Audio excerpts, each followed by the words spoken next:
Good afternoon, good evening, or good morning. I don't know where in the world you are, but welcome to Tech Thursday. I'm your host, Alfredo Mancuso, and this is your co-host, Tony Cat. What's up, dog? And for this week's installment of Tech Thursday, I'm going to be showing you guys how to true a wheel, both the professional way, with a truing stand, and the ghetto way, using zip ties, scissors, and a spoke wrench. Alright, so let's begin. So for starters, you're going to need a truing stand. If you don't have access to one of these, then I'm going to be showing you guys how to do this the ghetto way. But for now, let me give you guys an easy explanation of how to actually get the wheel true using the truing stand, and then from there we'll move on to the more remedial or ghetto way. Alright, so for most people, when you look at this wheel and you think about the concept of truing it, it seems pretty daunting. There's all these spokes everywhere, you don't know which way to go and what does what. But if we break it down very simply, just think of this as a normal circle, and this is the radius, and there are 36 radii in this wheel. Well, if each and every one of them are the same exact length, then the wheel will be perfectly true. Well, how do you change the length? Every time you tighten or loosen them, you're actually changing the position of the hub, which is the axle is supposed to be in the center. So if this spoke has been tightened by turning this nipple 6 times, and the spoke on the opposite end has been tightened 8 times, then the hub and the axle, which should be in the center, will be 2 turns over. Does that make sense? Maybe not, but as we move forward, it'll start making more sense. So let's begin. This is a truing stand, and how the truing stand works is it has these clamps that are gonna be really close to touching either side of the wheel. When the rim touches on one side more than the other, that means that the wheel is not true. So you have to tighten the opposite side. Okay, so these are the clamps that are very close to the rim. When you spin this, if it touches at any point, that's where the wheel is off true. So let's spin around, and as you can see, it's touching at that point. So that means that these 2 spokes here are too tight, and the spokes here are not tight enough. And the reason for that is that if you look at the hub, there's spokes on both sides of the hub. If it's rubbing on this side, you're gonna have to tighten the spokes on the opposite side. And that's because this side of the hub will pull with these spokes the rim over to the left, so it's not touching on the right. So since it's touching here on the right, I'm gonna tighten the 2 spokes here on the left by a tiny little spin. Nothing crazy, it's about 1/4 of a spin. Voila, and now it's not touching as much. So I should mention that this wheel is brand new, so it comes pretty true from the factory. So what I had to do was, before the camera was rolling, I undid one of the spokes just to show you guys how it became untrue and how to true it. But when you guys are working on your wheels, you'll notice that some of the spokes are gonna be tighter than others, and it would be ideal to start with a brand new wheel, but that's not gonna be something that everyone's gonna be as fortunate to do. So when you're working on your own wheels, you're gonna want to go and tighten them just so that they're all evenly tightened. And how you do that is you just kind of go around the whole wheel and you squeeze them like so, and you just measure the degree of tautness. So that means that it's tight. So as you can see, these are all pretty tight because, like I said, it's a brand new wheel. But for your guys, is once you notice that an area is pretty loose, what you're gonna wanna do is just tighten up that area.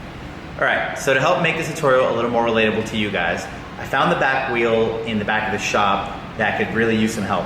It's missing some spokes, a lot of them are really loose, and it's untrue.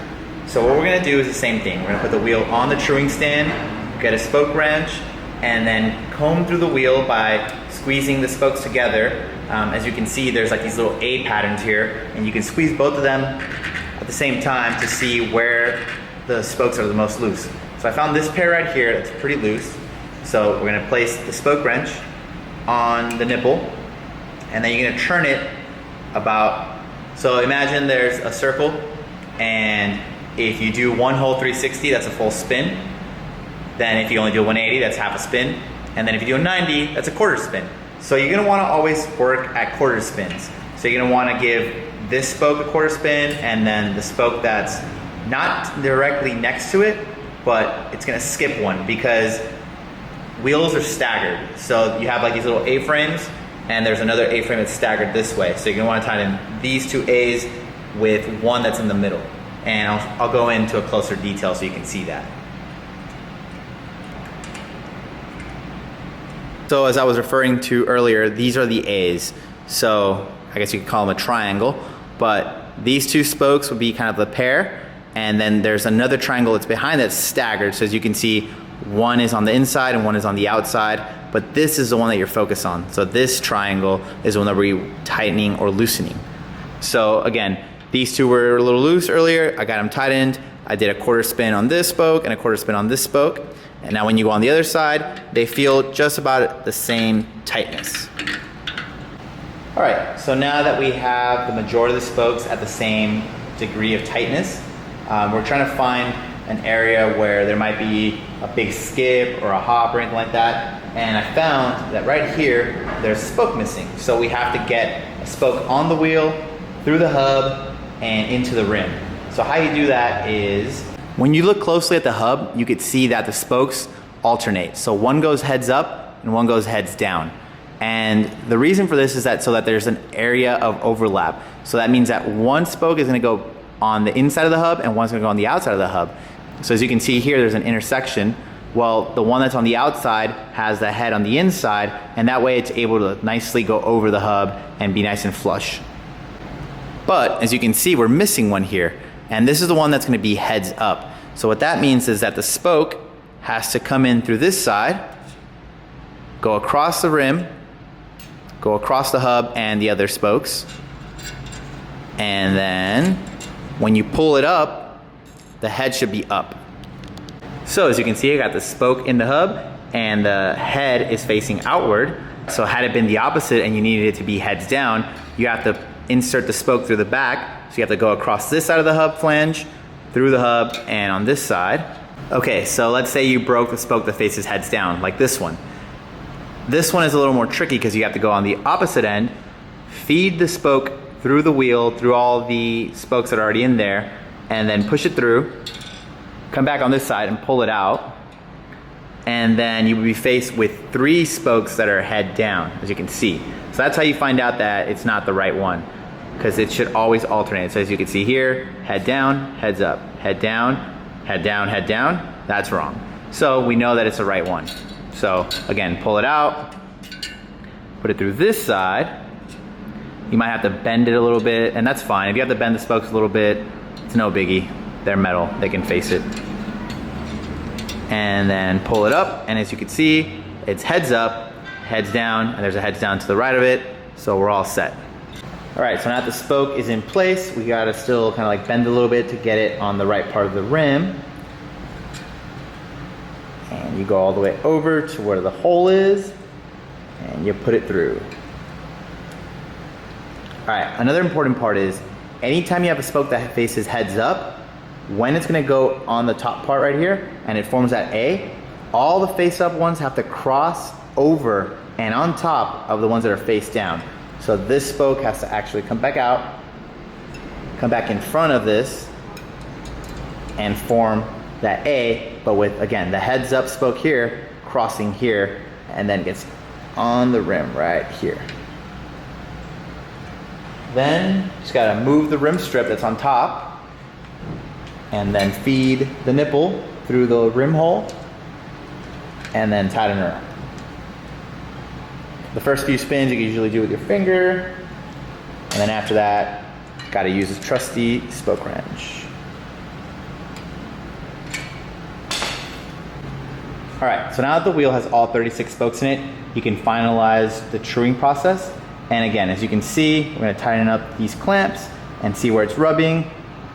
I saw a spot there on the left, so we're gonna tighten the 2 spokes on the right, quarter spin each.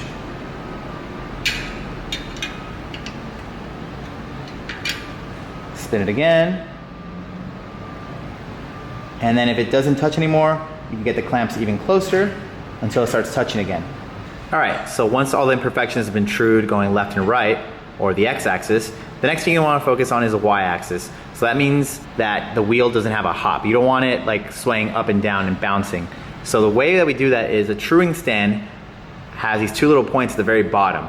And anytime the rim rubs at the bottom, that means that there's a hop there. So if it touches down here, that means that the spokes are too loose down here and too tight up here. And the reason for that is when it's loose, that means that this rim is bowing downward a little more. When it's really tight, it's going upward.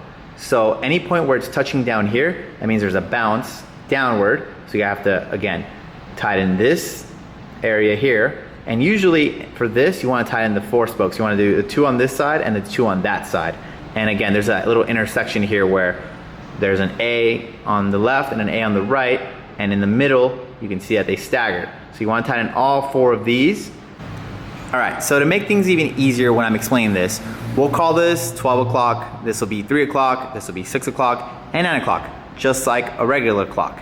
And if your rim has a hop at 6 o'clock, that means that these spokes are too loose and it's making the rim go outward a little bit. So if you tighten up these, you want to tighten up the 4 in this area. So that means that there are 2 on the left side of the rim and the 2 on the right side. So you're going to tighten up these 4. But when you do that, you're going to want to go on the opposite side of the rim, so at 12 o'clock, and you want to loosen these up by the same amount of turns. So if we tightened up 6 o'clock by a quarter spin to each of the 4 spokes, then you want to go up to 12 o'clock and do the opposite to these 4 spokes. So that means that a quarter of a spin to each one to loosen them. Since you're tightening down here, that's going to bring the rim inward, and up here you want to loosen them so it can bring the rim slightly outward, and that'll correct that hop. All right, so now that we have the basic concept of how to true a wheel, I'm gonna show you guys how to make the Ghetto truing stand using zip ties and scissors, and obviously a spoke wrench. All right, so all you have to do is apply a zip tie to both sides of the chainstays. You can either do it at the top or at the bottom of each chainstay. So just for the easiness of your guys' visibility, I'm gonna do it on the top ones. Okay, so once both zip ties are on, what you do is you cut it. As you can see, I've already cut this one. You cut it down to where you have about 1 inch left. And what you do is you kind of like turn it to where it's almost touching the rim. So you do this on both sides, and then when you spin the wheel, you'll see that it comes really close at some points and not at others. So that means that whenever it's gonna come close or touch, you can get it a little closer, and then you'll see that it actually does touch the rim at some spots, and that's where you're gonna have to true.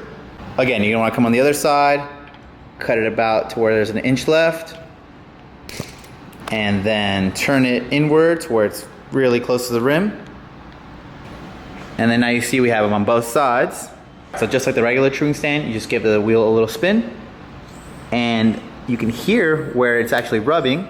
So you come to this point, you get your trusty spoke wrench, and if it's touching on this side, that means that the spokes on this side aren't tight enough and the ones on this side might be too tight. So again, just a little quarter spin here to loosen it, and then a quarter spin on the opposite side in the opposite direction to tighten it.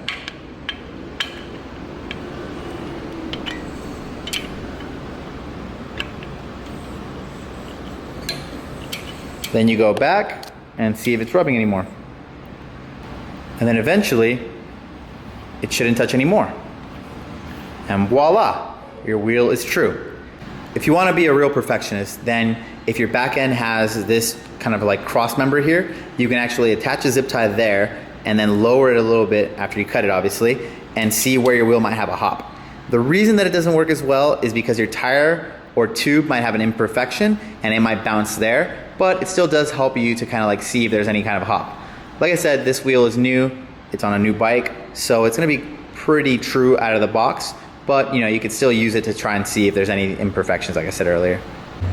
No matter how impressive any of my tutorials are, Tony will never care. But that's fine, that's just life, right? But unlike Tony, I hope you guys enjoyed that tutorial, and I hope you guys take something from it. Keep in mind that when you're working on your back wheel and you're truing it, you don't want to make abrupt changes. You don't want to like tighten one spoke way too much, because then when you tighten up the rest of the wheel, it's going to make life harder and you could actually break your spokes or pop your tube that way. So keep it very gradual. Again, hope you guys enjoyed this tutorial. And if you did, please leave me a comment, please like the video, please share the video, and most importantly, please subscribe. I really appreciate it. And tune in for tomorrow's video where I believe I'm gonna try and break Stevie's arm. Fix Stevie's arm. See how Stevie's arm's doing. Yeah.